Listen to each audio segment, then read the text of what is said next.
Tu es un condamné à mort sur le point d'être exécuté. Cependant, un mois avant l'exécution, une phrase que tu as prononcée lors d'une interview face aux médias a fait accourir la foule en masse, se précipitant vers la prison. Tu veux ma fortune? Si tu la veux, je peux te donner 1 milliard. Alors viens me sauver. Celui qui peut me sortir d'ici. Le milliard est à lui. Personne ne s'attendait à ce que cette déclaration provoque instantanément un élan de passion chez les gens du monde entier, attirant même toutes sortes d'organisations mystérieuses, des compagnies de mercenaires, ainsi que des desperados, tous se dirigeant vers la prison de Santa. À partir d'aujourd'hui, toute la ville de Santa entre dans l'ère la plus tumultueuse d'évasion de prison. L'origine de l'histoire remonte à il y a 2 jours et demi. Tu étais à l'origine le 2e fils de l'homme le plus riche du pays du dragon. Mais le jour de ta cérémonie de majorité, à tes 18 ans, tu as été faussement accusé d'un crime grave. Tu as été arrêté alors que tu étais inconscient. Cependant, après l'interrogatoire, tu es revenu à la vie.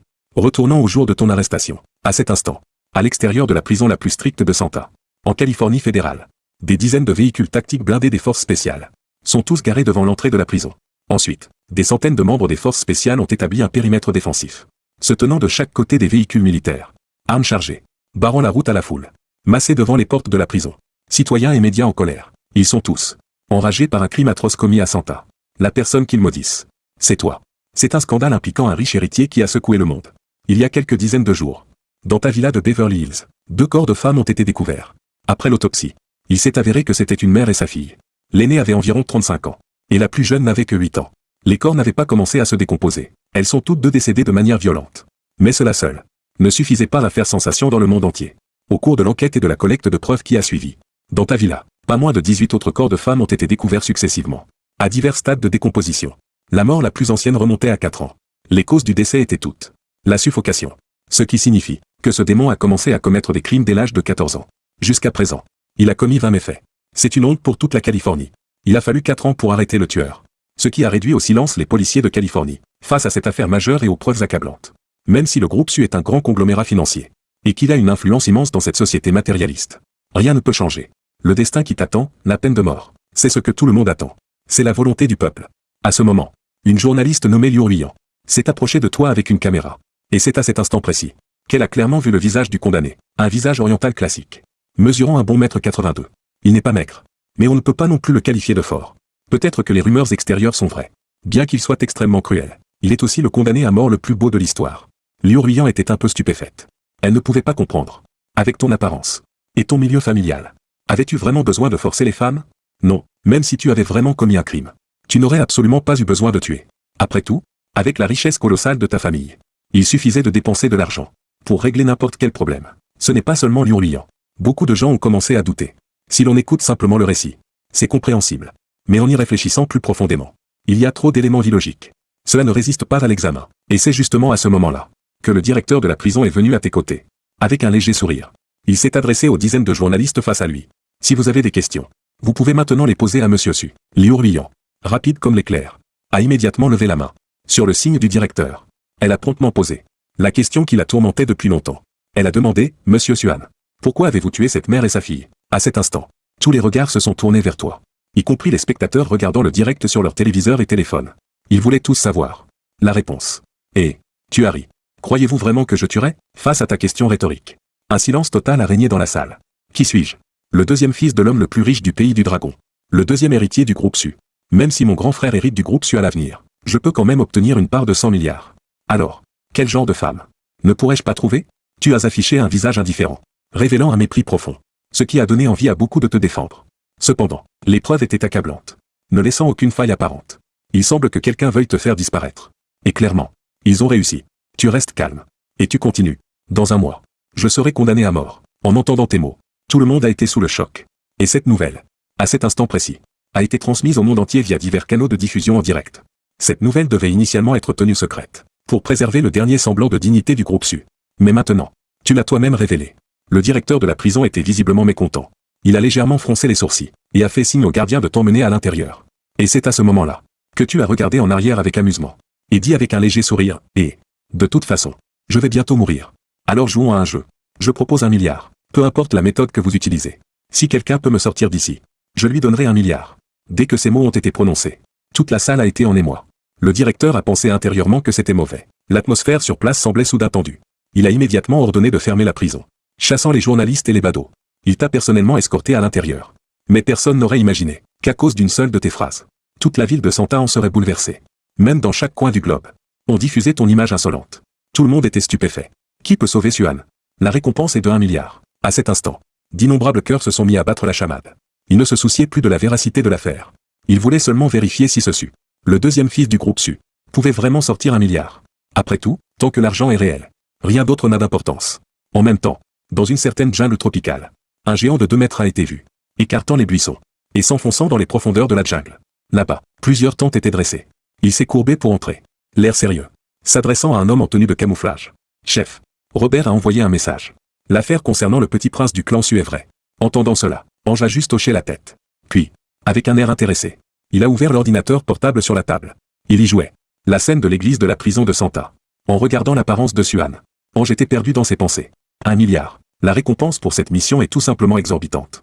Pour une équipe de mercenaires d'une dizaine d'hommes comme la leur, la rémunération pour une mission est généralement de 200 000 à 300 000 seulement. Une bonne mission rapporte environ 500 000.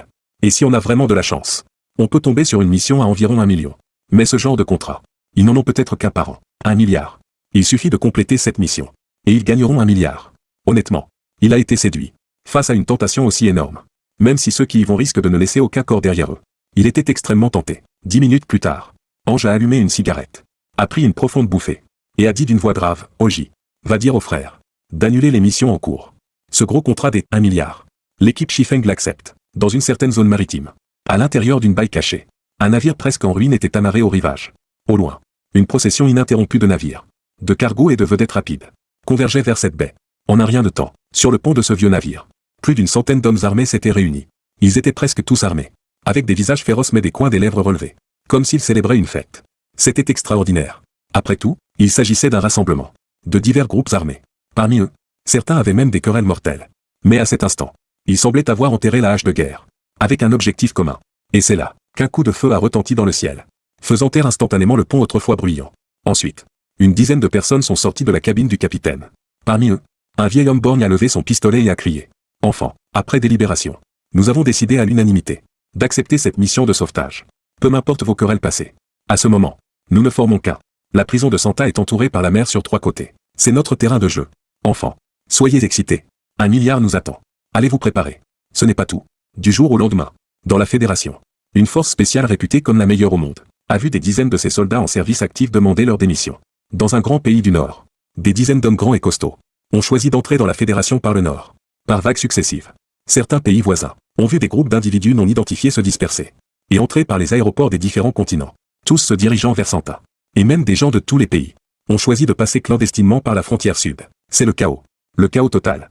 Juste 10 heures après que tu as annoncé la prime verbale, un grand nombre de personnes non identifiées ont infiltré la Fédération. En ce moment, la prison où tu te trouves est divisée en 3 zones. La première zone détient principalement des détenus condamnés à de courtes peines. La deuxième zone détient principalement des criminels condamnés à de longues peines. Située au cœur du bâtiment de la prison, se trouve la troisième zone, le quartier des condamnés à mort. Actuellement, cette zone peut contenir 1000 condamnés à mort. Et elle en compte déjà plus de 600. Tu es sur le point de devenir l'un d'eux. Tu portes une tenue de prisonnier orange, escorté par 4 gardiens armés jusqu'aux dents. Tu es rentré dans la première zone. Logiquement, tu aurais dû être conduit dans la troisième zone, située au cœur du bâtiment. Mais quand tu as atteint le bout du couloir, ils n'ont pas déverrouillé la porte de la deuxième zone. Au lieu de cela, guidé par les gardiens, tu es entré dans une cellule de 4 personnes au tournant. Tu t'es arrêté. Le gardien a badgé pour ouvrir la porte. Il a ouvert tes menottes, sans même jeter un œil à tes chaînes de pied, et t'a poussé à l'intérieur. La porte de la cellule s'est refermée. Tu as fait bouger tes poignets endoloris, et jeté un coup d'œil autour. C'est une cellule pour 4. En principe, tu aurais dû être mis dans une cellule individuelle de la troisième zone. Il est clair que c'est intentionnel. Et les 3 autres personnes dans cette cellule ne respectent pas non plus les règles. 3 condamnés à mort. Ils sont tous vêtus de vêtements orange. Dans cette cellule assez lumineuse. Ils sont si voyants. Toi, c'est Suan de la famille Su. Un grand homme avec un bras plus gros que ta tête. S'est levé, te fixant avec un regard féroce. Mais tu n'as fait que jeter un coup d'œil. Et tu t'es assis sur une couchette près de lui. Et, gamin, c'est ma couchette. Tu as continué à l'ignorer, te perdant au contraire dans tes pensées. C'est vrai. Encore une réincarnation. La première fois, tu es devenu le deuxième fils de l'homme le plus riche du pays du dragon. Grâce à ta préscience et à tes ressources. Tu avais déjà accumulé plus de 100 milliards d'actifs avant 18 ans. Mais le jour de ton 18e anniversaire, tu as été piégé pour un crime grave. Et exécuté. Mais il semble que le ciel t'aime. Tu es revenu. Seulement cette fois. Tu es retourné au jour où tu as été emmené en prison. C'est un début infernal. Mais renverser la situation n'est pas impossible. Tu sais que tu as été piégé. Et ce piège dure depuis 4 ans. Un plan si vaste. N'attendant que ta majorité pour être exécuté. On voit que la personne qui te piège est non seulement très calculatrice et patiente, mais c'est aussi quelqu'un de très proche de toi. Ce n'est pas une simple accusation fallacieuse. Mais puisque le ciel te donne une autre chance, tu dois la saisir. Il te reste un mois. Si $1 milliard ne suffisent pas, alors fais 10 milliards. Ou même 100 milliards. Tu connais trop bien les règles de ce monde. L'argent est roi. Avec tant de desperado, tu ne crois pas que quelqu'un puisse résister à la tentation des $1 milliard. Donc, tant que tu peux sortir, tu pourras comprendre pourquoi tu es en prison. Et trouver l'homme derrière tout cela. C'est juste que dans ta vie précédente, tu as fait trop confiance à tout le monde. Une fois en prison, tu attendais que ton grand frère te sauve. Sans aucune résistance en prison. Tu as subi beaucoup d'humiliations. Dans cette vie, tu ne laisseras pas cela arriver.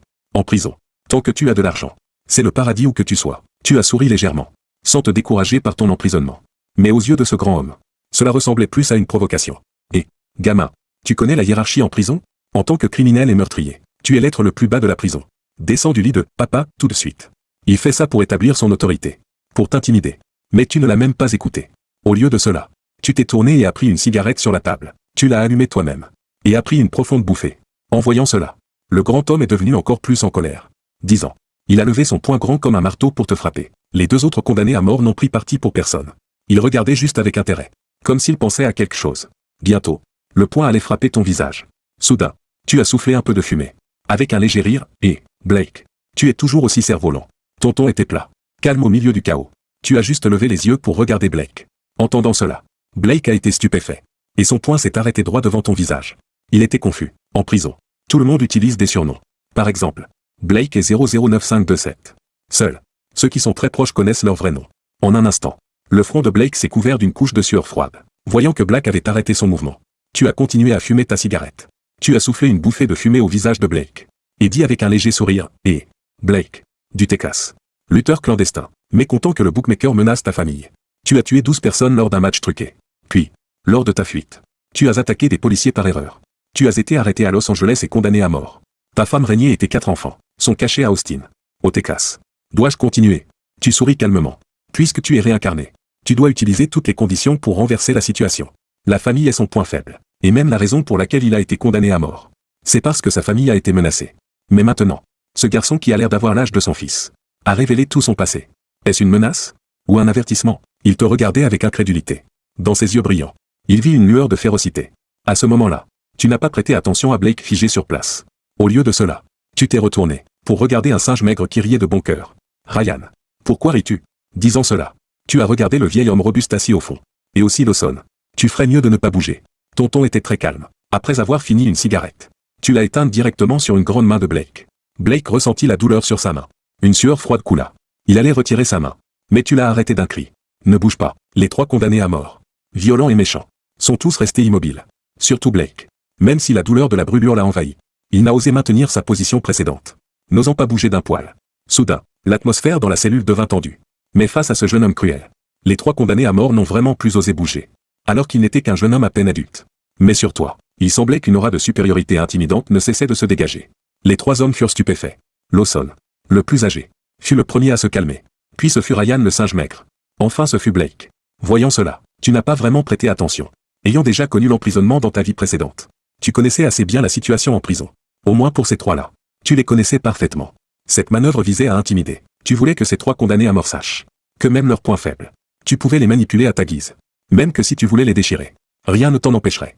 Il était évident que cette intimidation était très réussie. Les 3 vieux routards ont été complètement bluffés par toi. Le jeune. Voyant cela, tu as sorti une autre cigarette et l'as mise à ta bouche. Sauf que cette fois, contrairement à la dernière fois, non seulement personne ne t'a grondé, mais même Blake, supportant la douleur de sa main, a pris un briquet pour l'allumer pour toi. Tu as hoché la tête avec satisfaction, exhalant une bouffée, continuant à dire, bon, maintenant, vous devriez dire quelque chose. Ton ton était toujours très calme. Mais les 3 hommes, en entendant cela, furent secoués. Il avait vraiment des relations et des yeux partout. Ils savaient tout. Blake et Ryan se sont regardés. Tous ont tourné leur regard vers Lawson. Et Lawson, après quelques secondes de réflexion, a changé pour une expression bienveillante et s'est approché de toi. Disant, Monsieur Su, je pense que je n'ai pas besoin de me présenter. C'est vrai, 3 jours avant ton arrivée à San-Quentin, nous avons reçu des nouvelles de l'extérieur.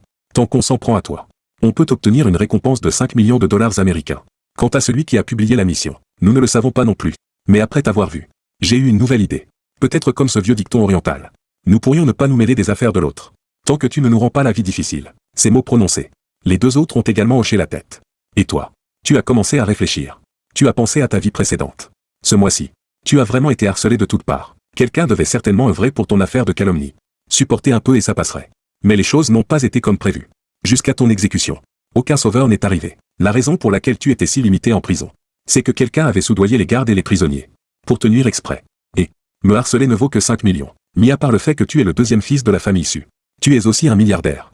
Mais personne ne le sait. Tu as maudit intérieurement. Bon, tu as assez d'argent.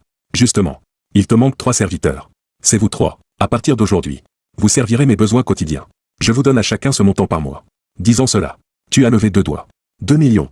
Blake s'est exclamé. Comme s'il n'avait jamais imaginé qu'une si bonne chose l'attendait.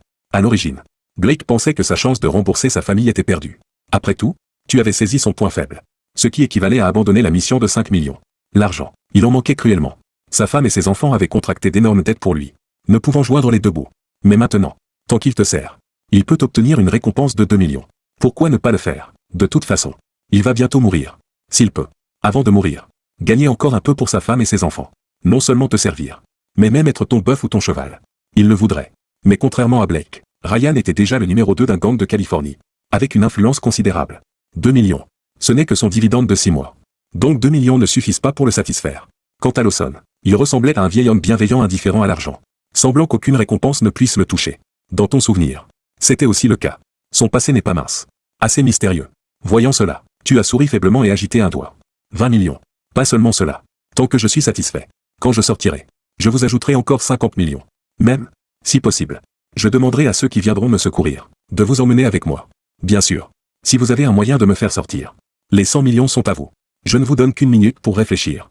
Soumission ou attendre la mort ici. Une minute passa vite. Tu as souri faiblement, puis a dit, bon. Le temps est écoulé. Dites-moi vos réponses. À peine ces mots prononcés. Blake, sans hésiter, a complètement changé d'attitude. S'est agenouillé devant toi. Maître, j'accepte. Entendant cela, tu as hoché la tête. À ce moment, tu as changé de ton. Rappelle-toi ton identité. Tu n'es pas mon subordonné, mais mon serviteur. Blake a été un peu stupéfait. Oui, maître. Ensuite, tu as regardé Ryan le singe maigre. Ryan, en voyant ton regard, n'a pas pu frissonner. Moi aussi j'accepte. Maître. Et maintenant, il ne reste plus que Lawson. Lawson était déjà mystérieux dans ta vie précédente. Même pourquoi il était en prison. On ne le sait pas. Mais tu pouvais voir qu'il était un condamné à mort qui n'avait pas besoin d'argent. Peut-être était-il le plus caché dans cette cellule. Le plus utile pour toi. À ce moment, tu as levé les yeux.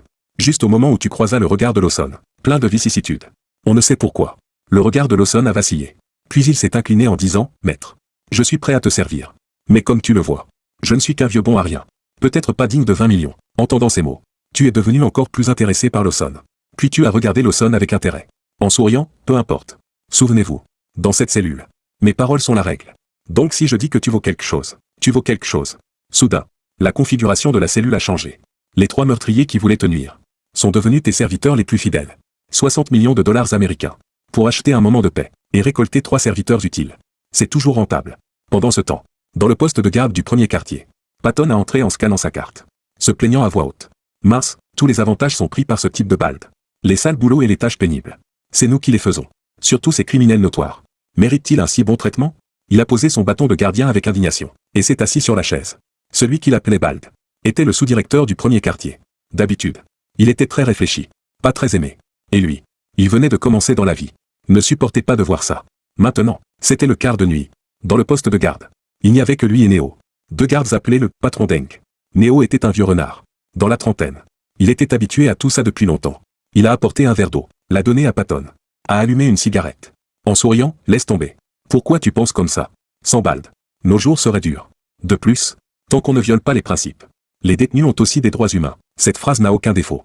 Après tout, dans l'Amérique libre, l'argent est roi. Même les criminels, tant qu'ils ont de l'argent, ils peuvent faire ce qu'ils veulent. Disant cela, Néo a pris son bâton. A continué, tu surveilles un peu. Quelqu'un a payé pour donner une leçon à ce type de lest. On ferme les yeux. Mais pas trop. Je vais voir. Disant cela, il a vérifié son arme de service. A pris son bâton. Et a marché vers ta cellule. Peu après, Néo est arrivé devant la cellule 1033. C'était exactement ta cellule. Quand Néo est arrivé devant la cellule, il a froncé les sourcils. Comment il n'y a aucun bruit? C'est ce qu'il redoute le plus. Avant la condamnation. Si quelqu'un meurt en prison, les gardes seront sévèrement punis. D'un gardien à un criminel. C'était un vieux renard. Il ne voulait pas que ça arrive pendant son service. Soudain, un cri a retenti. Néo a immédiatement réalisé que quelque chose n'allait pas. A accéléré le pas. A vite sorti sa carte d'accès. Mince, qu'il n'arrive rien. Il a marché rapidement. Plus il s'approchait, plus il entendait des sons étouffés. Il s'est arrêté devant la cellule sans réfléchir. Mais quand il a regardé à travers le petit Judas avec son bâton, il a vu une scène différente. Soudain, il est resté figé sur place. Il n'a pas pu croire ses yeux. A frotté ses yeux. Stupéfait, mon Dieu. Je ne rêve pas. Ils sont devenus fous. À ce moment, à travers le Judas, tu voyais de tes propres yeux Blake. Cruel et méchant. Qui avait tué 12 personnes à coups de poing. En train de te masser le dos. Tout en massant. Il demandait à voix basse, maître, cette intensité va? Tu as hoché la tête avec satisfaction. Très bien. Digne d'un lutteur clandestin. Avec ta technique de massage. Même ouvrir un magasin à New York te rendrait célèbre. Tu plaisantais. Allongé sur le côté, profitant du temps ennuyeux de la prison. Entendant tes éloges. Blake a redoublé d'efforts. Donnant libre cours à ses avantages. Pour détendre tes muscles. Tu te sentais bien. Si seulement tu avais su que Blake massait si bien, pourquoi aurais-tu tant souffert dans ta vie précédente? Et ces scènes, aux yeux de Neo, étaient simplement stupéfiantes. C'était trop irréel. Mais quand il a vu la scène suivante, il a été complètement choqué. Neo n'arrivait pas à croire ses yeux. À ce moment-là, ce Ryan, réputé aussi rusé qu'un renard, était accroupi à tes pieds comme un caniche, tenant pour toi les menottes de pied pesant 15 kilos. Ces menottes avaient été intentionnellement laissées par Bald, qui avait reçu de l'argent pour te faire souffrir. Mais qui aurait pensé? Les deux condamnés à mort qui devaient te nuire. Maintenant, ils avaient changé de camp, un te massant les épaules et le dos, l'autre tenant les menottes. Mince, il n'est pas venu pour être en prison. Il est venu en vacances? Neo a été stupéfait, maudissant intérieurement. Ces deux lâches ont cédé, mais quand il a tourné la tête vers Lawson, il a finalement trouvé un peu de réconfort. Heureusement, Lawson ne s'était pas joint à eux. Il se félicitait intérieurement, louant même Lawson dans son cœur. Mais à ce moment, Lawson, qui lisait le journal, s'est levé, s'est approché respectueusement de toi, et a commencé à lire à haute voix. Maître, voici une nouvelle, qui pourrait t'intéresser. Cela rapporte que les actions du groupe SU, après des mois de baisse, ont commencé à augmenter hier. Tu n'as pas ouvert les yeux. Tu as juste hoché la tête calmement. Normalement, depuis ton arrestation jusqu'à maintenant en prison, 3 mois se sont écoulés. La baisse des actions du groupe SU était inévitable. Mais après tout ce temps, aucun journal n'a rapporté d'autres nouvelles sur le groupe SU. Cela ne peut que signifier que quelqu'un bloque intentionnellement les informations. Cette personne doit être celle dans l'ombre. Après tout, connaissant ton père, s'il intervenait, maintenant, personne ne saurait que tu as été arrêté. Tu as légèrement froncé les sourcils. Père serait-il contrôlé? Ou alors, le dirigeant actuel du groupe SU n'est plus père. Serait-ce le grand frère qui veut te nuire? Soudain, tu as ouvert les yeux. Un regard froid dans les yeux. Peu importe qui est derrière. Tant que tu peux sortir, tu peux le démasquer. Et à cause de ta récompense de 100 millions, le plan de cette personne doit être bouleversé. Le bon spectacle est à venir. De toute façon, il te reste encore un mois. Prends ton temps, en y pensant. Continuant à profiter du massage de Blake. Et Ryan, à cause de sa position accroupie, était déjà trempé de sueur. Il a soigneusement changé de position, de peur que tu sois contrarié. Puis il a dit avec un sourire obséquieux, « Maître, tu es fatigué depuis tant de jours. Repose-toi tôt. J'ai des gens à la cantine. Demain, je demanderai à quelqu'un de préparer un festin. Pour t'accueillir. » Entendant cela, tu as souri faiblement, « Très bien. J'attends avec impatience. Mais il est encore tôt. Pas pressé. » Disant cela, tu as de nouveau fermé les yeux. Voyant cela, Neo fut incroyablement choqué. Ce sont 3 condamnés à mort. Chacun d'eux a plusieurs vies sur la conscience. Et Suan, d'après son dossier d'incarcération, n'est qu'un jeune étudiant de première année venant d'entrer dans la vie. Comment a-t-il soumis ces 3 condamnés à mort? Seulement avec de l'argent. Il ne croit pas. Après tout, c'est une prison. Sa valeur n'est pas décidée par lui, mais par sa famille dehors. Visiblement, quelqu'un veut nuire à Suan. Après son incarcération, il n'a pratiquement aucun contact avec l'extérieur, n'obtenant aucune aide. Suan est juste un homme ordinaire. Quelle est la raison pour que ces 3 condamnés à mort soient si respectueux? Il ne comprend pas. Et ce n'est pas nécessaire de réfléchir davantage. Après tout, tant que Suan est encore en vie, il peut accomplir sa tâche et obtenir sa récompense. Donc, en suivant le principe de « mieux vaut moins que plus », il a pu respirer un peu. Mais à travers son observation, voyant Suan si confiant, il doit avoir un atout, ou il attend quelque chose. Alors qu'il réfléchissait, soudain, son talkie-walkie a retenti, « Agent Neo. Veuillez amener le 3015 à la salle de visite. » 3015. N'est-ce pas Suan? Pas le temps de douter. Neo a froncé les sourcils et répondu, « Reçu. » Puis il a frappé la porte de la cellule avec son bâton, criant sévèrement, « Tout le monde. Debout. Tournez-vous et tenez-vous devant le lit. 3015. Préparez-vous à sortir. Quelqu'un vient te voir. » Après avoir donné une série d'ordres, on vit Blake à l'intérieur. T'aider à te lever du lit, a aussi arrangé les menottes à tes chevilles. Puis, suivant les ordres, il s'est retourné et s'est tenu devant le lit. Mais quand Ryan s'est retourné, n'a pas oublié de te dire à voix basse, « Maître, quand tu sortiras, d'autres prisonniers pourraient se moquer de toi. Ne t'en fais pas. Demain pendant la promenade, je les punirai. » Tu as souri légèrement, peu importe. Puis Neo a ouvert la porte de la cellule. Avec l'aide de 2 autres gardes, il t'a mis des gants. Et t'a sorti. Neo a salué les 2 autres gardes. Puis t'a conduit seul vers la salle de visite. Dans le long couloir, des sons de menottes frottant contre le sol résonnaient. Vous suivez. Vous ne pouvez vous empêcher de penser. Cet oriental a une force mentale vraiment impressionnante. C'est une aisance qu'il ne devrait pas posséder. Comme s'il disait à tout le monde qu'il est juste là en vacances. C'est lui qui mène la danse. Cela rend Néo, ce vieux briscard, un peu irrité au fond de lui. Mais juste à cet instant, vous vous arrêtez brusquement. Néo fronce les sourcils. Il baisse la main droite vers sa ceinture et crie d'un ton sévère. Qu'est-ce que vous faites? Vous vous retournez avec un léger sourire, pas de panique. Agent Néo, je n'ai aucune intention de faire de mal. Je voulais juste vous demander, concernant ce milliard, qu'en pensez-vous? Et, si vous voulez me faire sortir, ce milliard est à portée de main. Néo reste clairement pétrifié un instant. Il se souvient qu'avant cela, les deux ne s'étaient jamais rencontrés. Alors, ce jeune héritier, comment connaît-il son nom? Pourtant, les gardiens ont un contrôle absolu sur les détenus. Mais pour une raison inconnue. En voyant ce jeune homme au visage ensoleillé et innocent, le cœur de Néo tremble. Surtout avec le sourire moqueur de Suan en arrière-plan. C'est Néo qui ressemble à un agneau prêt pour l'abattoir. Soudain, Néo revient à la réalité. Réalisant qu'il a perdu son sang-froid. Il ramasse immédiatement sa matraque. Tentant de paraître calme. Puis, se raclant la gorge, Monsieur Su, rassurez-vous. Pendant votre incarcération, tant que vous ne me causerez pas d'ennui, je ne vous en causerai absolument aucun. Il est encore sous le choc. Votre aura est bien trop forte. C'est l'aura d'un supérieur, capable de faire plier n'importe qui. Mieux vaut ne pas l'énerver. C'est un vieux briscard. Il sait comment sauver sa peau. Il n'a aucune intention de vous provoquer. Voyant cela, vous baissez les yeux sur Néo. Néo comprend votre message. Il sort immédiatement un paquet de cigarettes de sa poche. Et en allume une pour vous. Vous expirez doucement. La fumée va droit sur le visage de Néo. Puis, avec un sourire calme, vous dites d'un air mystérieux, agent Néo, vous savez sûrement qui je suis. Alors, qu'en dites-vous? Avez-vous le courage de me libérer? Une fois dehors, ce milliard de dollars sera transféré sur votre compte immédiatement. Avec ce second rappel, Néo réalise que vous ne plaisantez pas. Attirer un gardien dans l'illégalité avec tant d'audace, c'est aller vers le crime. Mais c'est un milliard. Un milliard de dollars. Néo a de l'ancienneté. Son salaire est correct. Mais il ne gagne que 6 ou 7 000 dollars par mois. Même avec les primes. Cela fait environ 150 000 dollars par an. Pour gagner ce milliard, il lui faudrait travailler environ 7 000 ans. Et là, une opportunité se présente. Il suffit de libérer Suan. Pour obtenir ce milliard. Honnêtement, il est tenté. Soudain, vous tapez sur l'épaule de Néo. Et dites en riant, agent Néo. Prenez le temps de réfléchir. Pas de précipitation. Mon exécution n'est que dans un mois. Bien sûr. Si vous ne vous sentez pas capable, vous pouvez trouver un partenaire. Quant à la répartition du milliard, c'est comme vous voulez. Vos mots, bien que lancés légèrement, tombent comme un marteau, frappant durement le mental de Néo. Déjà fragile. Néo sombre dans ses pensées. Même si sa cigarette brûle encore, il ne sent plus la chaleur sur ses doigts. Un milliard. Trouver un partenaire? Soudain, un nom lui vient à l'esprit. En même temps, dans la cellule 1033, 3 hommes regardent par la petite fenêtre. Voyant l'expression de Néo changer, il s'exclame avec admiration. Être riche. C'est génial. Néo est un vieux roublard. Mais on peut voir que sa servilité profonde ne peut plus être cachée. Blake est un esprit simple. Un type musclé. Pas très malin. Ryan approuve en hochant la tête. C'est vrai. Avec autant d'argent, je pourrais faire ce que je veux. Même en prison. Je ne me ferai pas mener par le bout du nez. Ni traiter comme un chien. Les deux sont stupéfaits. Séduits par le pouvoir de l'argent. Mais à peine ont-ils fini de parler. Lawson referme son journal. Et rit avec un air entendu, et... Croyez-vous vraiment qu'avec tout cet argent, vous pourriez égaler le maître? Il est comme un démon venu de l'enfer. Avec son aura fantomatique. Il fait plier n'importe qui. Lawson marque une pause. Jetant un regard profond. Puis, changeant de ton. Il continue, souvenez-vous. À partir de maintenant, considérez-vous comme des serviteurs. Servez bien le maître. Et ne trahissez jamais. C'est pour votre bien. Son ton est grave et sévère. Il retourne à sa lecture. Blake et Ryan opinent du chef. Mais un instant plus tard, Ryan réalise soudainement, avec un visage décomposé. Je prie juste pour que mes gars ne provoquent pas le maître. De l'autre côté, vous finissez votre cigarette. Vous dites, allons-y. Agent Néo. À votre appel. Néo sort de sa rêverie. Néo ne s'en rend peut-être pas compte. Mais son attitude envers vous a changé imperceptiblement. Rien qu'avec 2 phrases échangées. Il ne croit plus que ce jeune homme est un violeur et meurtrier en série.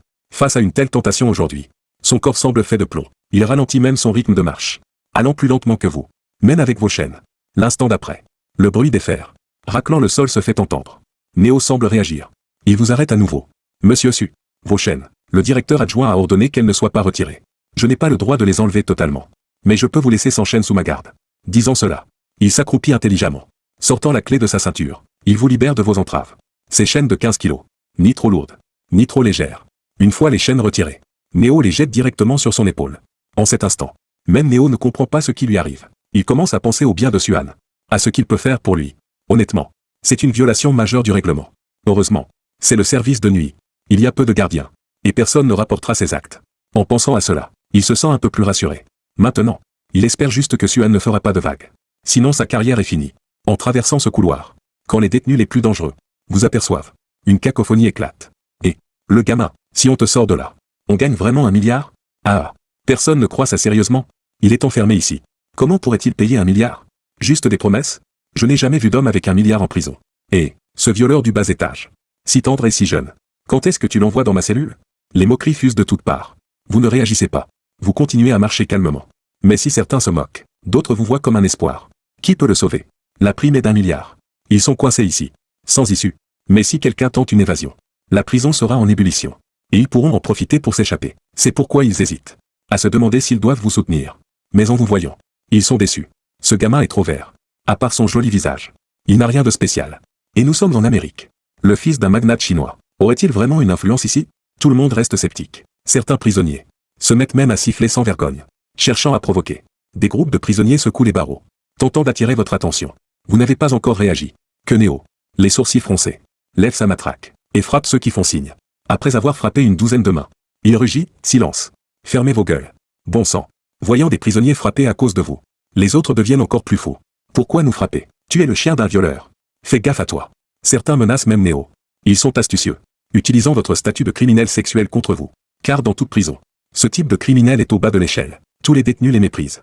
Tant qu'ils ne le tuent pas, les gardiens ferment les yeux. Ils pensent qu'en jouant cette carte, Néo cédera. Mais l'instant d'après, Néo siffle et hurle que tout le monde la ferme. Celui qui parle encore va au mitard pour 10 jours. Le mitard. Sans doute la pire punition dans une prison. Surtout à Saint-Quentin. Une cellule minuscule de 2 mètres carrés. Éclairée en permanence par des lumières aveuglantes. On y mange et boit sous la lumière. Intense comme un soleil de plomb. Ne parlons pas de 3 jours. Une seule journée suffit à rendre la vie insupportable. Certains y ont passé 3 jours. Et ont choisi le suicide. Qui aurait cru qu'une simple moquerie mériterait le mitard? En pensant à l'horreur du cachot, les agitateurs se calment. Ils arrêtent de crier. Après avoir rétabli l'ordre, Néo vous guide vers la salle de visite. En chemin, il essuie la sueur froide sur son front. Il pense intérieurement. Ce garçon est vraiment le centre de la tempête. Partout où il va, il provoque un tollé. Puis, une pensée le traverse. Il dit avec gratitude, Monsieur Su, merci de m'avoir épargné tout à l'heure. Il sait très bien que si vous aviez été en colère, sans vos chaînes, vous auriez pu frapper ces types à travers les barreaux. Et il n'aurait rien pu faire. Il vous est reconnaissant de ne pas lui avoir causé d'ennui. Vous émettez un petit rire, et, croyez-vous vraiment que s'ils n'avaient pas été là, je les aurais laissés approcher? Je vous l'ai dit. Je ne vous causerai pas de problème. Néo soupire. Cet oriental est terrifiant. Peut-être qu'à partir de demain, ils comprendront une chose. Mieux vaut offenser le directeur que de croiser Suan. Arrivé à la salle de visite. Un homme d'âge mûr en costume y est assis. Néo vous fait asseoir face à lui. Et vous libère de vos menottes. Puis il dit, Monsieur Su, je suis juste derrière vous. Appelez-moi si besoin. Sur ce, il se retire. Sans perdre de temps.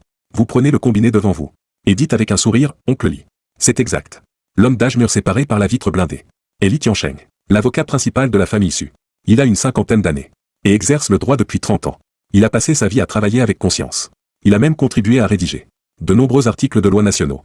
Au fil des années, il a géré plus de 180 affaires. Sans jamais en perdre une seule. Après de brèves salutations, Li Tiancheng fronce les sourcils.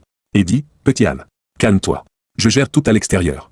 Et sauf nécessité absolue, ne parle pas avec l'extérieur comme aujourd'hui. Rassure-toi. Ton père m'a confié ton dossier. La famille Su a embauché plus de 100 détectives privés. Ils enquêtent activement. Tu dois tenir bon. Li Tiancheng parle avec gravité. Tu as été trop imprudent aujourd'hui. Tes actes défient la loi. Si quelqu'un tente de te libérer, ce sera catastrophique. Même si ton innocence est prouvée. Tu seras recherché. Mais les faits sont là.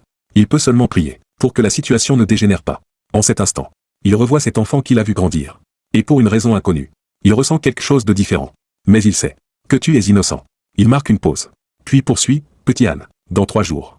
Le tribunal fédéral du district ouest de la Californie rendra son jugement. À ce moment-là, toute notre équipe juridique tentera d'obtenir une nouvelle chance.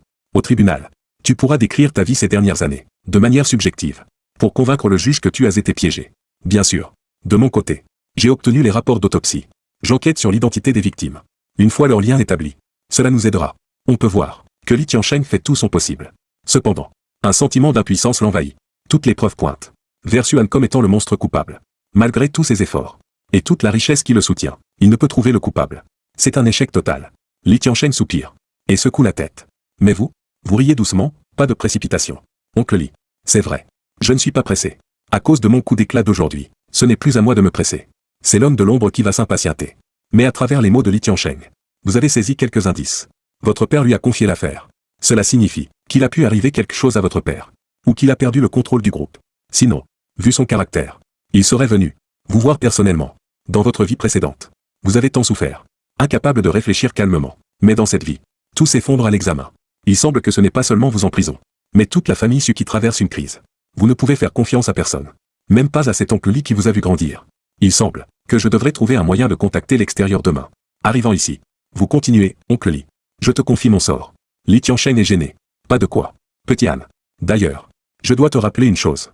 Méfie-toi de ton grand frère. S'il veut te voir, tu as le droit de refuser. Parle peu. Je dois y aller. J'ai du travail. Prends soin de toi. Il raccroche. Salue le garde et quitte la salle. Vous ne partez pas précipitamment. Vous faites signe à Néo. Néo comprend immédiatement. Vous tend une cigarette. L'allume et se retire. Sans vous déranger. Vous inspirez profondément. Votre esprit s'éclaircit. Mon grand frère. Si je crois que je ne suis pas un criminel sexuel. Le seul à avoir un intérêt, c'est mon frère. Suyan. C'est pourquoi beaucoup soupçonnent que c'est lui qui m'a piégé. Mais le ferait-il vraiment? Je ne peux en être certain. S'il s'agit de l'héritage, les oncles et les cousins pourraient aussi être impliqués. Mais si ce n'est pas pour ça, alors les ennemis de la famille sont nombreux. Qui veut donc me piéger? La cible est immense. Je n'ai pas de piste précise. Mais je suis sûr d'une chose. Si je mets une prime sur ma tête, ce ne sera pas seulement les chasseurs de primes qui bougeront, mais aussi l'homme dans l'ombre. Et je trouverai qui il est. Mais ce que tu dois considérer maintenant, c'est comment gérer la situation. Après ce qui s'est passé dans ta vie précédente. Tu as compris une chose. Il ne faut jamais mettre tous ses œufs dans le même panier. Les secours extérieurs sont nécessaires. Mais tu dois aussi trouver une issue de secours à l'intérieur de la prison. À ce moment-là, quelqu'un s'approche discrètement de toi et te murmure à l'oreille, Monsieur Su. Il est temps de rentrer. Tu jettes ta cigarette et hoches la tête. Ensuite, Néo commence à te passer les menottes. Mais lorsque tu es de retour dans ta cellule et allongé, la radio de Néo retentit à nouveau. À l'autre bout, on entend la voix de Barton. Néo, le directeur de la prison attend le 3015 dans son bureau. Emmène-le. Néo est stupéfait. Personne ne peut comprendre la pression qu'on ressent à côté de Suan. Il avait enfin l'occasion de se détendre un peu. Qui aurait cru que le directeur lui demanderait encore d'emmener Suan? Néo n'a d'autre choix que de rebrousser chemin. Il ouvre la porte de la cellule. Et dit avec un sourire amer, Monsieur Su. Le directeur souhaite vous voir. Mais avant que tu ne puisses répondre, Blake et Ryan sautent du lit superposé. Tous deux sont des condamnés à mort. Auparavant, ils hésitaient encore face aux gardiens comme Néo. Mais maintenant, Néo peut clairement sentir que depuis qu'ils te suivent, ils sont devenus un peu téméraires. Les deux hommes se tiennent ainsi à côté de ton lit, comme s'ils craignaient que quelqu'un ne te dérange. Fais de beaux rêves. Monsieur Su. Néo ignore les deux hommes, et continue de te dire, le directeur aimerait vous voir. À vrai dire, en pensant à ces 10 milliards, Néo perd de son assurance. D'un côté, un super riche. De l'autre, le directeur de la prison. En tant que vieux renard, il ne veut froisser aucun des deux. L'atmosphère dans la cellule devient instantanément gênante. À ce moment, tu te retournes et dis d'une voix froide, officier Néo. J'ai besoin de me reposer maintenant. Veuillez transmettre au directeur que s'il veut m'attendre, il devra attendre que j'ai bien dormi pour me voir. À peine as-tu fini de parler, que Blake se positionne en travers, utilisant son immense carrure pour bloquer la porte de la cellule. Il dit froidement, vous avez entendu? Officier Néo, mon maître dit qu'il a besoin de repos. Veuillez partir. S'il vous plaît. Ryan acquiesce avec un sourire, c'est exact. Officier Néo, mon maître, même en tant que condamné à mort, a droit aux droits de l'homme. C'est l'heure du repos. Il a le droit de refuser la convocation du directeur. Ce sont tous des meurtriers. Maintenant, s'ils veulent survivre, ils n'ont qu'une seule option. C'est de bien te servir. C'est donc l'occasion pour eux de montrer leur dévouement. Cependant, cette scène sous les yeux de Néo le prend complètement au dépourvu. Il est stupéfait, mais c'est une prison ici.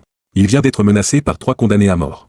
Le problème, c'est qu'il ne peut pas se permettre de fâcher Suan. Il n'a d'autre choix que de quitter la cellule et de réfléchir à une autre stratégie. Néo marmonne quelques plaintes, puis retourne à la salle de garde. À peine entre-t-il que le jeune gardien Barton le regarde et demande en passant, déjà de retour? Néo, l'air désespéré, répond avec un sourire amer, pas possible. Il n'est même pas allé. Ensuite, Néo raconte toute l'histoire à Barton. Instantanément, Barton frappe la table du plat de la main. C'est la révolte. Un oriental. Et un criminel en plus. Comment ose-t-il faire la loi à Saint-Quentin? D'habitude, il déborde de sens de la justice. Quand il monte sur ses grands chevaux, il n'hésite pas à engueuler le directeur adjoint. Et encore moins ici, où les gardiens ont des responsabilités de gestion. Comment un condamné à mort ose-t-il être aussi arrogant? Barton vérifie son équipement, saisit sa matraque et claque la porte en partant. En tant que jeune ou fraîchement diplômé, les autres peuvent avoir peur de lui. Mais Suan, lui, n'en a cure. Plus il y pense, plus il est en colère. Et plus ses pas s'accélèrent. Néo le suit derrière, craignant que cela ne dégénère. Barton, ce n'est pas la peine. Mais Barton repousse la main de Néo et dit froidement, ne me dis pas que tu as été acheté aussi. Je vous respectais. Ne me faites pas perdre le respect que j'avais pour vous. Laissez-moi passer. À ces mots, Néo hésite un instant. Profitant de cette brève distraction, Barton dépasse Néo et court vers la cellule 1033. La porte de la cellule s'ouvre à nouveau. Barton n'hésite pas et fonce à l'intérieur. À ce moment, Blake et les 3 autres réagissent, sautent immédiatement du lit et se interposent devant Barton. Voyant cela, Barton est encore plus en colère. Écartez-vous tous. Si quelqu'un m'arrête encore, c'est 3 jours de mitard pour tout le monde.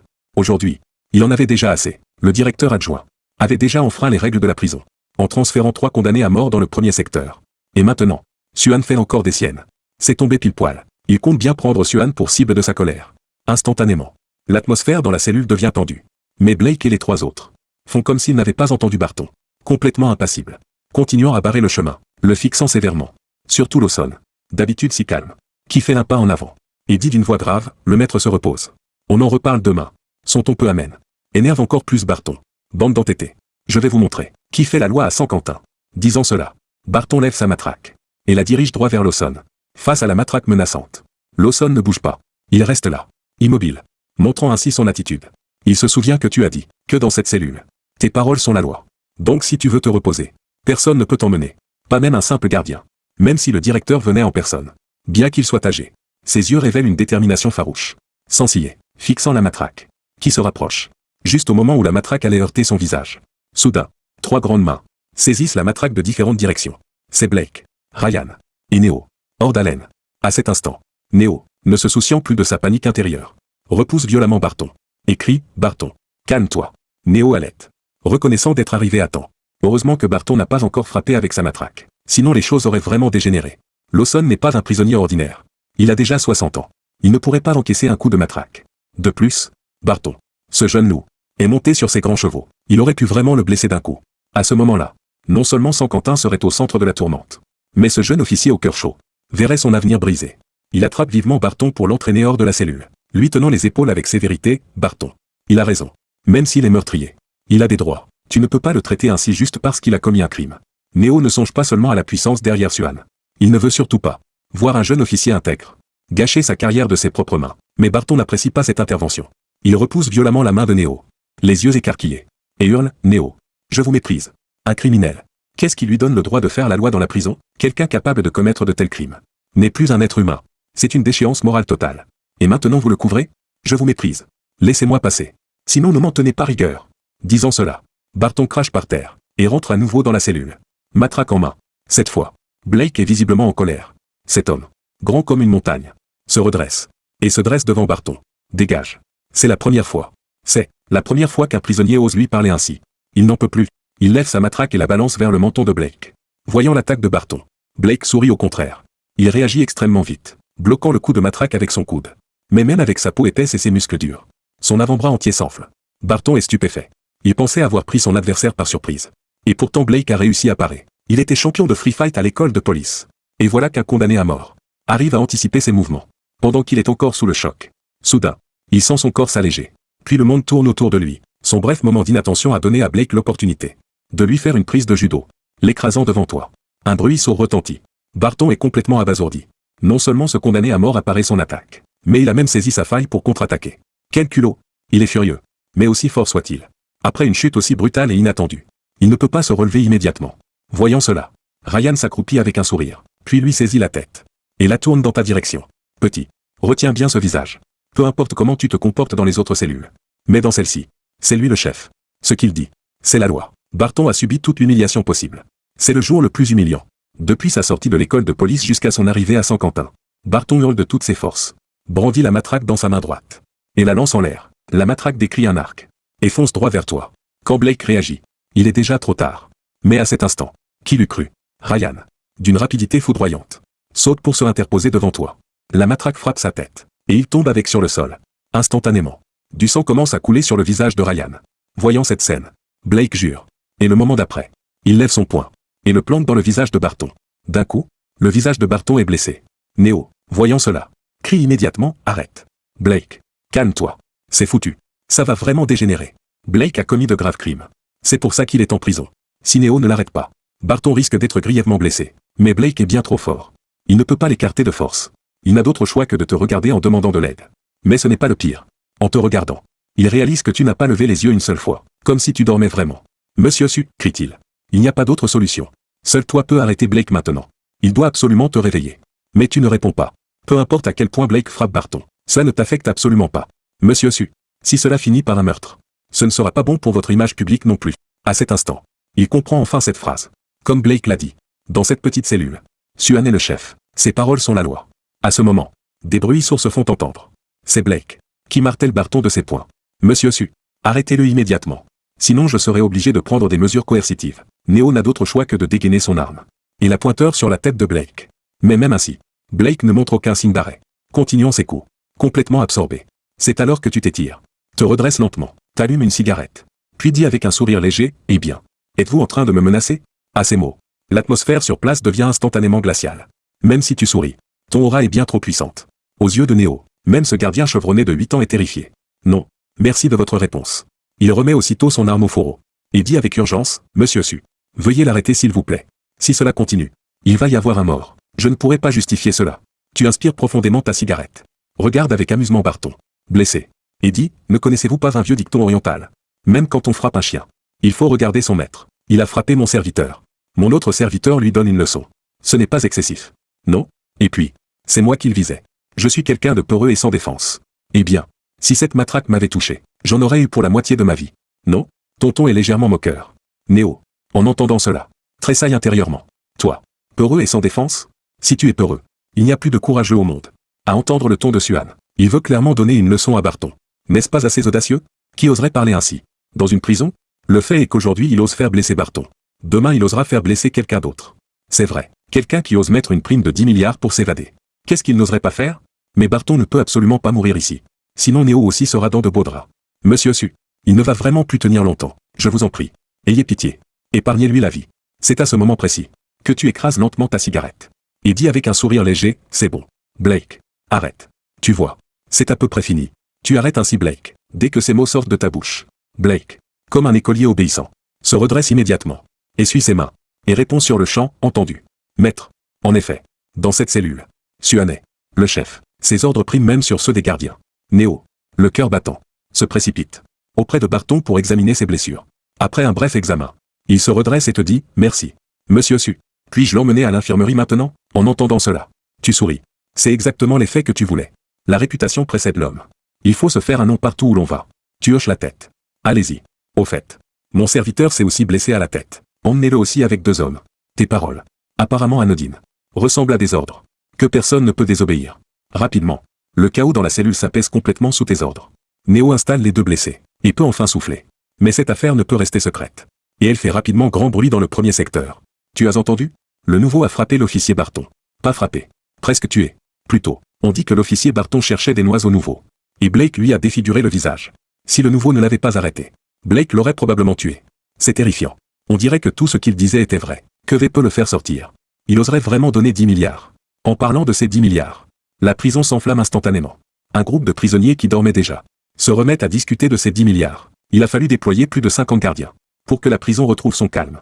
À cet instant, Neo, haletant, s'appuie contre le mur. Cigarette aux lèvres. C'est incroyable.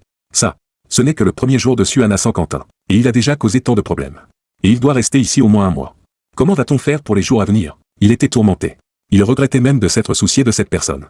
S'il n'avait pas pris l'initiative de vérifier l'état de Suan, cette série d'événements qui a suivi n'aurait peut-être pas eu à être vécue par lui. Il poussa un soupir, et jeta sa cigarette. Il retourna à la cellule 1033. C'est vrai. Il n'avait pas oublié son objectif. Venir chercher Suan pour rencontrer le directeur. Après être resté devant la porte pendant environ 3 minutes, il prit une profonde inspiration, et ressortit sa carte d'accès. La porte de la cellule s'ouvrit. Monsieur Su, le directeur vous attend toujours. En revoyant cette personne influente, il manquait toujours d'assurance. À ce moment-là, vous n'aviez pas encore répondu. C'est plutôt Blake qui se redressa, et dit d'un mauvais ton. Mon maître n'est pas quelqu'un que vous pouvez voir sur simple demande. Vous voulez voir mon maître? Que le directeur vienne personnellement l'inviter. N'ayant pas le choix, Neo ne put que retourner au bureau du directeur, et lui faire son rapport. À l'intérieur du bureau du directeur, un homme d'une 40aine d'années claquait sa main sur la table. C'était Amandi, le directeur de la première zone. Dans la première zone, il détenait le pouvoir de gestion. Mais après avoir écouté le rapport de Neo, il ne put s'empêcher de s'irriter. Juste sous sa gestion, dans la première zone, un prisonnier avait en effet blessé un gardien. Autrefois, cela n'aurait jamais été toléré. Mais les temps ont changé. Avec l'arrivée de Suan, l'ambiance de la première zone était devenue différente. Il avait vraiment mal à la tête. Voyant cela, Neo eut aussi un sourire amer. Monsieur le directeur, ne vous énervez pas. Je pense que Barton a aussi été trop impulsif. Et ils ont effectivement des droits fondamentaux. Sur la fin, il n'était même plus sûr de lui-même. Car certains droits sont restreints ici. Dès qu'un gardien vient chercher un prisonnier, ils doivent obéir. Saint-Quentin a ses propres règles. Suan a non seulement refusé la convocation du directeur, mais a aussi laissé son subordonné blesser un gardien. Autrefois, il aurait fallu mettre Suan au cachot. Au minimum. Mais la situation est exceptionnelle aujourd'hui.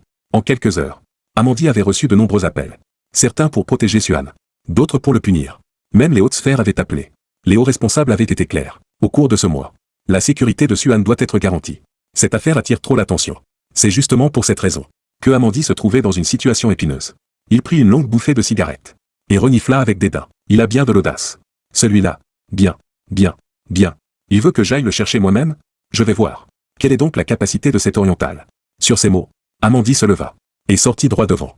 Voyant cela, Néo eut un frisson dans le cœur. Cette fois-ci, cela risque de mal finir. Il pouvait le sentir. Le directeur était vraiment en colère.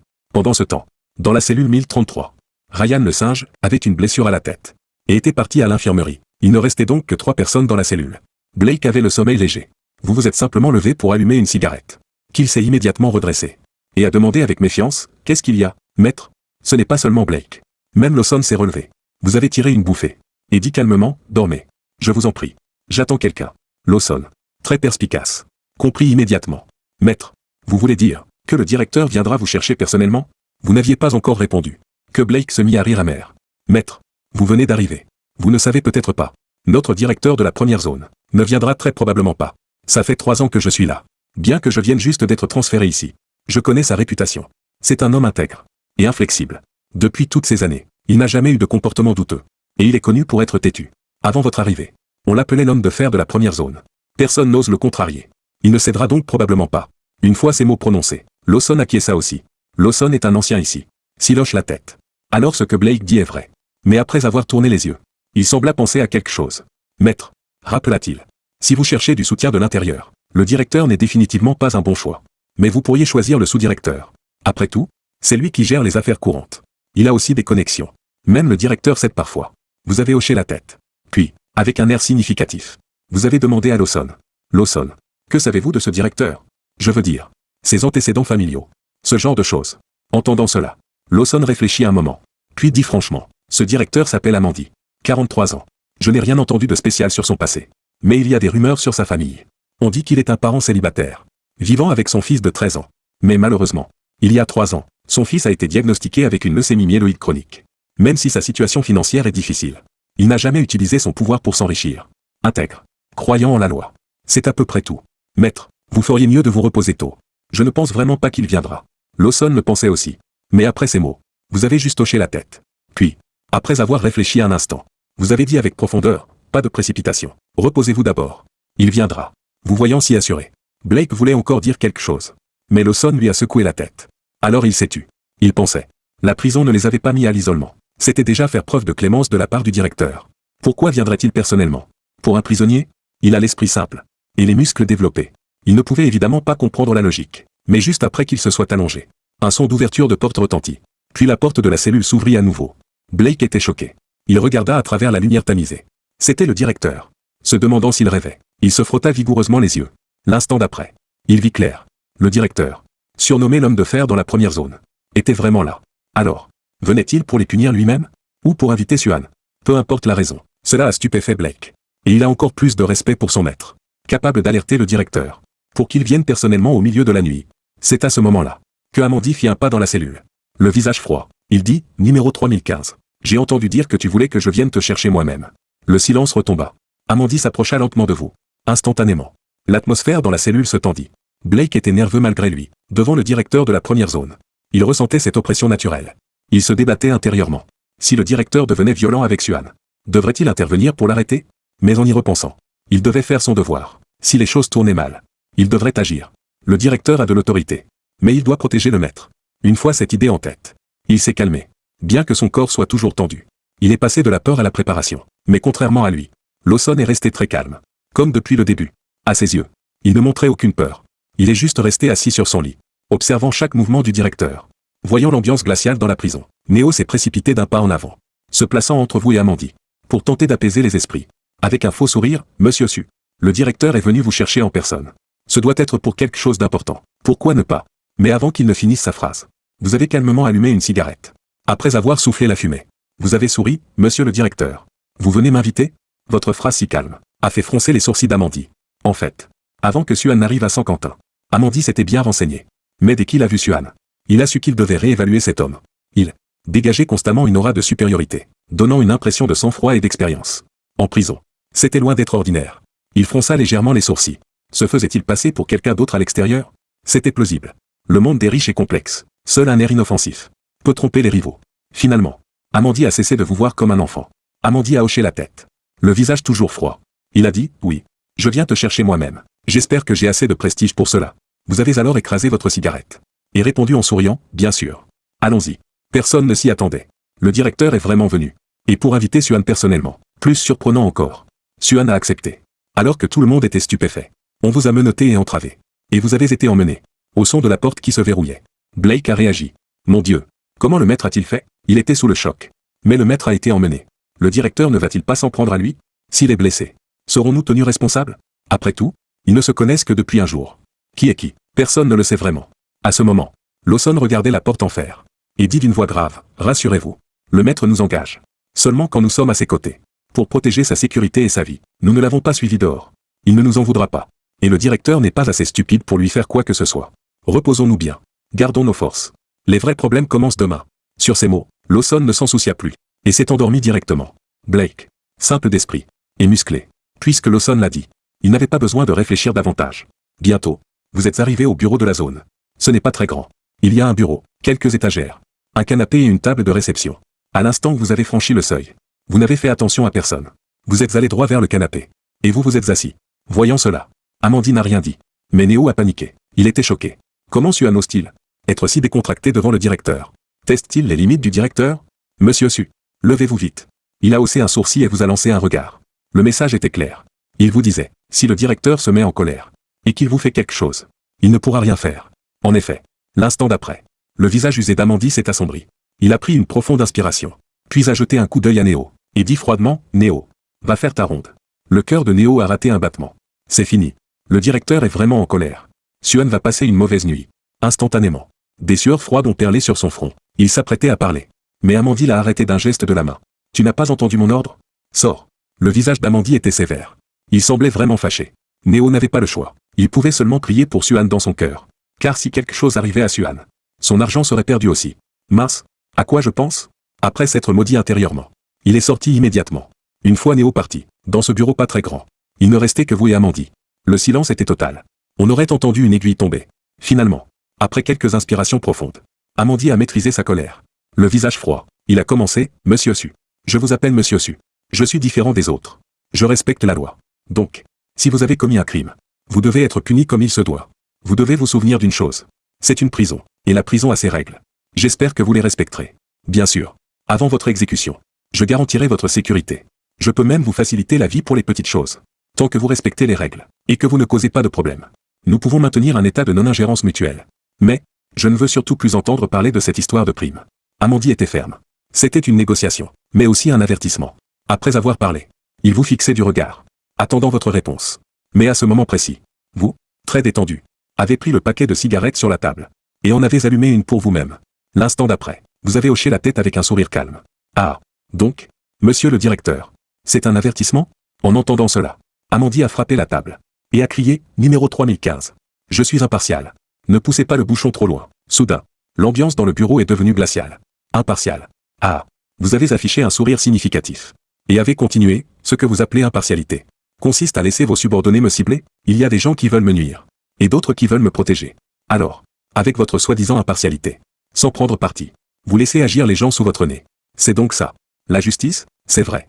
Sans l'approbation du directeur. Même si le sous-directeur a des relations partout, il aurait été impossible de transférer 3 prisonniers. Dans la première zone. Ça ne prouve qu'une chose. Pour cette affaire, tout le monde est de mèche. C'est vous, monsieur le directeur, qui l'avez permis. Sur ces mots, le cœur d'Amandie a tremblé. Il ne pouvait pas y croire. Il voulait juste utiliser son autorité pour faire pression sur un criminel. Mais en voyant votre air insouciant, il semblait que, sans s'en rendre compte, il était entré dans votre jeu et avait perdu l'avantage. Suan est vraiment un étudiant de 18 ans? La pression exercée par cette force n'a rien à envier aux vétérans expérimentés. À ce moment, Amandie a froncé les sourcils, voulant encore se justifier. Mais il est resté sans voix face à vous. Finalement, c'est vous qui avez ri calmement, brisant le silence du bureau. Ah, mais monsieur le directeur, peu m'importe que vous soyez impartial ou non. En fait, que vous ne le soyez pas, représente pour moi une opportunité. De l'argent. Si vous êtes intéressé, je vous garantis que demain, en ouvrant les yeux, vous verrez une somme d'argent apparaître sur votre compte. Dans ce jeu psychologique, c'est clairement vous qui aviez l'avantage. Amandie n'aurait jamais imaginé que cet homme ose être si audacieux. C'est une tentative ouverte de corruption envers lui, le directeur de la première zone. même s'il a tacitement autorisé le directeur adjoint à s'occuper de certaines affaires supplémentaires dans le premier district pénitentiaire. Il se le demandait en son âme et conscience. Toutes ces années, il n'avait jamais pris un centime de trop. On pouvait même dire qu'il n'avait jamais touché un seul paquet de cigarettes sales. La tentation d'une somme énorme était réellement grande. Pour quelqu'un d'autre, il n'aurait peut-être même pas réfléchi, et aurait choisi de céder. Mais lui, intègre et incorruptible, ne pouvait tout simplement pas franchir cette ligne morale. Une colère intense l'envahit. Il frappa la table d'un coup, et se leva d'un bond. Suan, vous testez mes limites. Honnêtement, une somme d'argent est très tentante. Mais s'il était vraiment quelqu'un prêt à, pour de l'argent, enfreindre ses principes, alors avec son statut de directeur de district, il ne vivrait certainement pas dans une telle gêne financière. À ce moment, on pouvait clairement voir les mains de Amandie se mettre à trembler. Même si mes actions, à tes yeux, ne sont pas absolument justes. Mais le monde est ainsi fait. Ils sont prêts à agir selon les règles. Mais tant qu'il n'y a pas d'erreur majeure, je n'interviendrai pas outre mesure. Après tout, ce n'est pas facile pour ceux qui sont entrés ici. Ces criminels méritent tous le châtiment qui leur est dû. Et je considère n'avoir jamais gagné un seul centime en trahissant ma conscience. Il n'avait pas fini de parler, que tu éteignis ta cigarette avec un léger rire. Et, monsieur le directeur, est-il nécessaire de vous justifier auprès de moi? Et puis, vous n'avez peut-être pas bien compris une chose. Vous êtes le directeur. Et alors, pensez-vous que si je n'étais pas dans cette situation difficile, vous mériteriez que je vous teste? Une fois cette phrase prononcée, Amandie sut qu'il avait déjà complètement perdu l'avantage. Alors, monsieur le directeur, inutile de me faire la morale, ni de me parler de votre façon d'être. Cela ne m'intéresse pas. Ce qui m'importe, c'est si vous êtes prêt à coopérer. La somme d'argent ne suffit-elle pas? Il est vrai que ma situation est particulière. Alors, que diriez-vous d'en rajouter un peu? En entendant l'augmentation de la somme, Amandie fut totalement stupéfait. Les autres n'ont peut-être pas une idée précise de ce que représente cet argent. Mais lui savait que la construction de l'ensemble de la prison de Saint-Quentin avait déjà coûté une fortune. Doubler le montant, c'était le multiplier par bien plus encore. C'était bien trop stupéfiant. Il n'aurait même pas osé faire un tel rêve. Le cœur d'Amandie se serra. Il prit une grande inspiration, essayant tant bien que mal de dissimuler le désir que cet argent éveillait en lui. Sans même parler de l'augmentation. La prime offerte par Suana elle seule était déjà suffisamment alléchante. Mais il s'efforçait de dissimuler ses sentiments. Il ne devait absolument rien laisser paraître. On ne vit que son visage sombre s'asseoir sur le canapé. Il vous fixait du regard en allumant une cigarette pour lui-même. Lorsque cette cigarette fut consumée jusqu'au filtre, il l'éteignit à contre-cœur. Il déclara, il est vrai que, monsieur Su, que ce soit la somme initiale ou l'augmentation, tout cela est extrêmement tentant. Inutile de parler de l'augmentation. Même une partie suffirait à régler bien des problèmes. Mais, monsieur Su, j'ai mes principes. Je ne suis peut-être rien à vos yeux. Mais dans mon fort intérieur, j'ai la conscience tranquille. C'est pourquoi, monsieur Su, je vous prie de ne pas tester mes limites avec l'argent. Je maintiens ma position précédente. Tant que nous ne nous marchons pas sur les pieds, je peux vous garantir que personne dans le premier district ne pourra vous faire de mal. C'est le maximum de compromis que je puisse faire. J'ai déjà montré ma bonne foi de la manière la plus claire possible. Et vous, monsieur Su? Amandie avait finalement triomphé de ses désirs. Mais c'était justement cela qui vous semblait encore plus intéressant. Vous eut accent circonflexe un rire léger, et on reconnaît bien là monsieur le directeur. Cet air vertueux et intrépide est digne de respect. Mais la nature humaine est une curieuse chose. J'ai toujours pensé que l'homme naît avec des désirs. Il n'y a aucune honte à cela. Tant qu'il y a du désir, l'humanité ne pèse pas bien lourd. Toute demande non satisfaite n'est due qu'au fait que les désirs au fond du cœur n'ont pas été pleinement éveillés. Peut-être qu'en écoutant mes prochaines paroles, monsieur le directeur, ces désirs cachés au fond de lui seront totalement stimulés. Vous avez gardé cette apparence détachée. On ne dirait vraiment pas quelqu'un en difficulté. À ces mots, le cœur d'Amandie fit un bond. Soudain, un mauvais pressentiment l'envahit. Que diable Suan préparait-il? Amandie fronça les sourcils, monsieur Su. Que comptez-vous faire exactement? Face à sa question, vous vous contentâtes de rire légèrement, et je ne prépare rien de spécial. Cependant, monsieur le directeur, laissez-moi vous raconter une histoire. J'ai un ami qui a connu un brillant succès et une carrière officielle florissante. Sa première moitié de vie fut comme une ascension vers les sommets. Mais voilà 3 ans qu'il a subi un tragique revirement. Son épouse, qu'il avait chérie toute sa vie, est décédée accidentellement. Et le fils unique qu'elle lui a laissé a été atteint d'une grave maladie. Depuis lors, cet ami, pour sauver la vie de son fils, s'est retrouvé sans le sou. Non seulement il doit assumer d'énormes frais médicaux, mais il doit aussi voir son fils souffrir chaque jour. Franchement, son sort est vraiment tragique. Perdre sa femme à la mi-vie est déjà une tragédie. Mais maintenant, il risque de devoir enterrer son propre enfant, son unique fils, son dernier soutien dans la vie. Monsieur le directeur, vous conviendrez que mon ami doit souffrir le martyre. À peine aviez-vous fini de parler, que l'expression d'Amandie devint aussitôt confuse. Il serrait les poings sur ses genoux, et tout son corps se mit à trembler de manière incontrôlée. C'est exact. Cet ami dont vous parliez n'était autre qu'Amandie. Il avait aimé, épousé sa femme et eu un enfant avec elle. Et sa première moitié de vie avait été si heureuse qu'elle faisait l'envie de tous. Mais depuis le décès accidentel de sa femme, la malchance s'était abattue sur lui. Le fils qui lui restait a été diagnostiqué avec cette maladie. Les frais mensuels pour soigner cette maladie sont exorbitants. Et pour garder son fils en vie, il n'a pas hésité à vendre sa maison. Son fils vit à l'hôpital, tandis que lui s'est installé à la prison. On dit que la médecine est avancée. Mais les soins gratuits, c'est de l'idéalisme. Les frais médicaux sont élevés. Une partie est remboursée. Mais même avec ce remboursement, le reste est loin d'être à la portée d'une famille ordinaire. De plus, il faut faire la queue pour les soins. Tout est une question de ressources. Quelqu'un comme lui, avec un peu de pouvoir, a dû fournir d'énormes efforts pour faire admettre son fils à l'hôpital et le soigner. Mais le problème reste le même, l'argent. Les coûts médicaux exorbitants ont réduit ce directeur de district, si brillant en apparence, à vivre au-dessus de ses moyens. Une vie de privation, un fils souffrant, ont déjà presque écrasé cet homme d'un peu plus de 40 ans. C'est pourquoi, en entendant l'augmentation de l'offre, il a été ému. Mais finalement, la raison a triomphé du désir. Il avait choisi de rester ferme sur ses convictions. Mais cette vie accablante l'a quand même plongé dans une sorte de torpeur.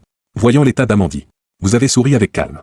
Monsieur le directeur, peut-être n'avez-vous pas besoin de subir tout cela. Il vous suffit de faire le bon choix. Et je peux vous offrir une somme d'argent, ainsi qu'un fils en bonne santé. Je peux vous donner tout cela.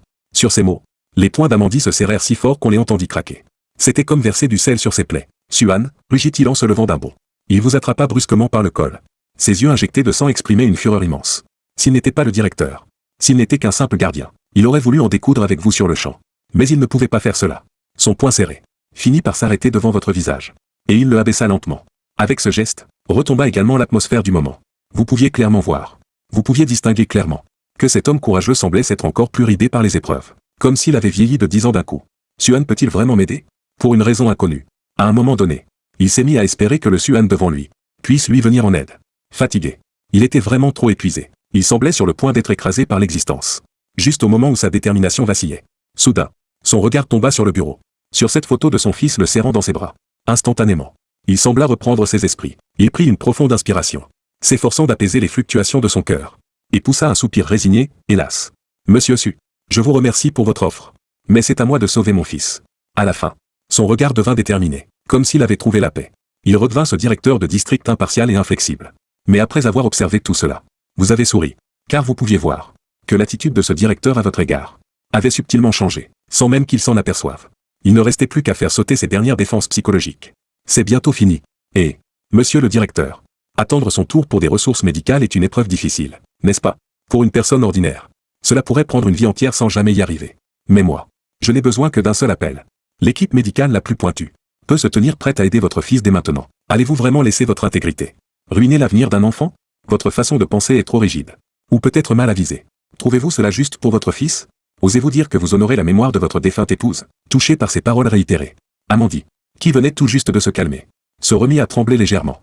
Même s'il luttait avec force pour réprimer ses émotions, ses défenses mentales étaient peu à peu ébranlées par Suan. Allez-vous vraiment regarder votre fils, votre unique parent, disparaître sous vos yeux?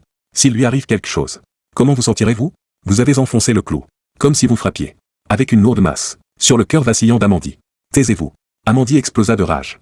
Il éleva la voix. Et ce cri attira l'attention de Néo, qui venait de finir sa ronde. Craignant un incident, il se précipita pour ouvrir la porte et entrer. Que se passe-t-il? Il jeta un coup d'œil autour de lui, regardant d'abord Suan. Voyant qu'il ne s'était rien passé pour lui, il poussa un soupir de soulagement. Mais lorsqu'il se tourna vers Amandie, il fut stupéfait. Amandie avait les yeux rouges, le visage marqué par la fatigue et la douleur. Tout son être semblait s'être effondré. Que diable a fait Suan au directeur? Il n'osait pas y croire. Il faut savoir que cela faisait 8 ans qu'il était gardien dans cette prison. Il n'avait jamais vu le directeur perdre son sang-froid comme aujourd'hui. Soudain, avant même qu'il ne puisse réagir, Amandie saisit la tasse sur le bureau et la jeta violemment vers la porte. Qui t'a permis d'entrer? Sortez. Néo fut lui-même effrayé. De toute façon, Suan allait bien. Alors il se hâta de fermer la porte et se tint en faction à l'extérieur. Amandie haletait bruyamment, s'effondrant sur le canapé. Ses yeux, d'ordinaire si brillants et perçants, avaient perdu tout leur éclat. Environ une minute plus tard, il eut un rire amer et secoua la tête. Et, Suan, je sais ce que vous allez dire. Mais je ne peux pas le faire. Si je faisais cela, que deviendraient les principes en lesquels je crois? Comment mon fils me regarderait-il? Il était clair qu'il était toujours au bord de l'effondrement nerveux. À ce moment-là, vous restiez calme et détendu. Vous vous levâtes doucement, et vous approchâtes d'Amandie, posant votre main sur son épaule. Monsieur le directeur, ne me rejetez pas si vite. Une somme d'argent, une vie sauvée, et une sécurité financière pour le reste de vos jours. Je pense que vous savez quel choix faire. Avec un léger sourire, vous bâillâtes avec nonchalance. Puis, votre regard se durcit, fixant Amandie qui vacillait au bord du précipice.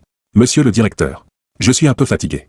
Veuillez demander à quelqu'un de me raccompagner. Sans attendre que le directeur réalise ce qui se passait, vous avez saisi le talkie-walkie sur le bureau, réglé sur le canal public, et avez dit, officier Néo, monsieur le directeur vous demande de me raccompagner. Après avoir parlé, vous avez regardé Amandie à nouveau, puis avez souri, monsieur le directeur. Ne vous pressez pas. Prenez le temps de réfléchir. Vous avez encore du temps. Sur ces mots, vous vous dirigâtes vers la porte du bureau sans vous retourner. Voyant cela, Néo était totalement perdu. Il ne savait vraiment pas quoi faire. Il jeta un coup d'œil à Suan, qui avait l'air imperturbable. Puis à Amandi, prostré. Ses yeux imploraient de l'aide. Amandi, impuissant, subissant une pression psychologique immense, semblait sur le point de suffoquer. Il n'avait pas le choix. Il le savait. S'il continuait à discuter, tout tournerait autour de l'argent. Et il resterait piégé dans le rythme de Suan. Il n'y avait donc aucune raison de continuer aujourd'hui. Il prit une profonde inspiration et força un air calme, faisant un signe de tête à Néo. Une fois l'ordre confirmé, Néo emmena immédiatement Suan. Une fois sorti du bureau du directeur, en regardant la silhouette de Suan, il se sentit mal à l'aise. C'est quelqu'un de redoutable. C'est certain. Le directeur, habituellement si intègre et imposant, en une demi-heure seulement, s'était dégonflé comme un ballon percé, tombant dans un état de complet abattement. De quoi ont-ils bien pu parler? Ou bien, le directeur, si droit jusque-là, aurait-il été convaincu par Suan? Instantanément, Néo écarquilla les yeux, n'osant pas imaginer la suite. Il regarda de nouveau la silhouette de Suan, et ne put s'empêcher de ressentir un frisson de nervosité. Il semblerait que le premier district pénitentiaire soit sur le point de subir de grands bouleversements. En même temps, dans le bureau du directeur du premier district, Amandi avait l'air d'avoir été vidé de toute son énergie, affalé sur le canapé, une cigarette après l'autre, finissant par remplir tout le bureau d'une épaisse fumée. À la fin, il avait voulu répliquer à Suan sur le champ. Mais Suan, comme s'il tenait les rênes de la négociation, rendait chaque mot qu'il prononçait vain et impuissant. Était-il tenté? Une somme d'argent, ajoutée aux meilleures conditions de traitement pour son fils. Bien sûr que si. Autrement dit, la proposition de Suan pouvait parfaitement lui permettre de résoudre tous ses dilemmes actuels. Mais il croyait en ses principes. Aider Suan équivalait à trahir l'idéal qu'il habitait. Ne pas l'aider. Certes, il restait ce directeur intègre, mais au prix de perdre son fils. D'un côté, l'idéal de toute une vie. De l'autre, son fils. Son unique raison de vivre. Ces deux choses étaient pour lui indispensables. Comment pourrait-il choisir? Ce problème qui allait décider de son destin était trop ardu. Amandi, au bord de l'effondrement, se leva et frappa le miroir derrière lui. Le miroir vola en éclats, et des morceaux de verre s'enfoncèrent dans sa main. Le sang coula le long de son poing. Il avait voulu utiliser la douleur pour se réveiller de sa torpeur. Mais il s'aperçut soudain qu'il ne semblait plus rien ressentir. Amandi regarda son reflet déformé dans les débris, et secoua la tête avec un sourire amer. Amandi, oh Amandi, que vas-tu choisir? Il était déchiré, impuissant. C'est alors que le téléphone sur son bureau se mit à sonner. Voyant cela, il fronça légèrement les sourcils, et décrocha immédiatement, demandant d'un ton sérieux, « Monsieur le directeur de la prison? Que se passe-t-il » Cet appel signalait une urgence. C'était la ligne interne entre le directeur du district et le directeur de la prison.